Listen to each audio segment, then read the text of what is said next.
ही बिचारी महिला ब्राह्मणांची आज सकाळी माझ्या घरी येऊन इतकी रडत होती, तिचा नवरा सुद्धा मेलाय त्या टेन्शन पाहिजे याच्याचा धनंजय मुंडे व मनोज जरांगे पाटील यांच्यामधील वाद आपल्या सर्वांनाच माहीत आहे. गेल्या अनेक दिवसापासून ते एकमेकांवरती टीका टिप्पणी करत असतात. तर त्याचसोबत मनोज जरांगे पाटील यांच्याकडनं जे आहे धनंजय मुंडे यांच्यावरती माझी सुपारी घेतल्याचा आरोप देखील करण्यात आलेला आहे आणि त्याबाबत काही लोकांना अटक देखील करण्यात आली होती आणि त्यामुळे हे प्रकरण मोठ्या प्रमाणात तापलं होतं.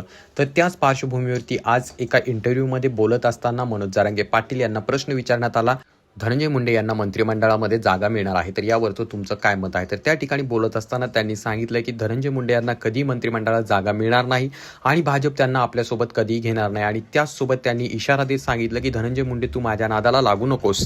तुझी अनेक प्रकरणं माझ्याकडे आलेली आहेत. त्यातच आता रंजना नागपूरकर नावाची एक महिला आहे जी नागपूरची आहे, तिच्या पतीने तुझ्यामुळे आत्महत्या केलेली आहे असं म्हणत त्या ठिकाणी इशारा जो आहे मनोज जरांगे पाटील यांनी थेट धनंजय मुंडे यांना दिलेला आहे. वैचारिक वाद सुद्धा असावा. तो जर आता घातपाताच्या सुपाऱ्या देऊन आमचेच लोक पुन्हा स्टँड केलेत त्यांनी, आम्हाला कळत नाही काय? आम्ही पूर्ण माहिती घेतोय ना, तसं काय नाही, तू काळजी करू नका म्हणा. आम्ही आणखीन तरी त्या धन्याने माया नादी लागू नये, आणखीन तरी आमचे लोक घातपात करून पुन्हा उचकून देऊ नये तिने, आणखीन तरी नादी लागू नये. तो एवढे मॅटर यायला लागलेत माझ्याकडे की भयानक. मी आणखीन हात घातला नाही, सावध होय. तोही लाभार्थी टोळी माझ्या विरोधात तू कशी लावली हे मला चांगलं माहिती.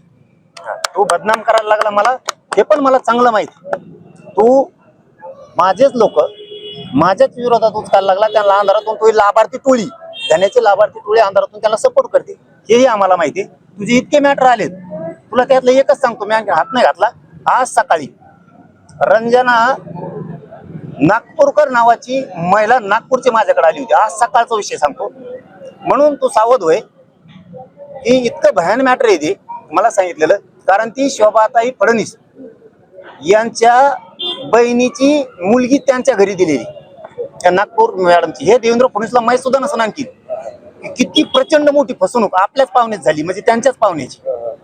मी तुझे मॅटर इतके आलेत माझ्याकडे, तू धन्या इथून पुढे तरी महिना दिला लागू नको, आमचे लोक उचकू नको.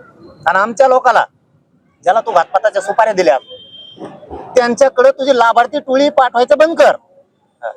तो इतके मॅटर आले, तुला एकच सांगितलं मी, तुला याच्यातूनच तू सावध होशील. तुला कळत असताना तर मी काय बोललो आज.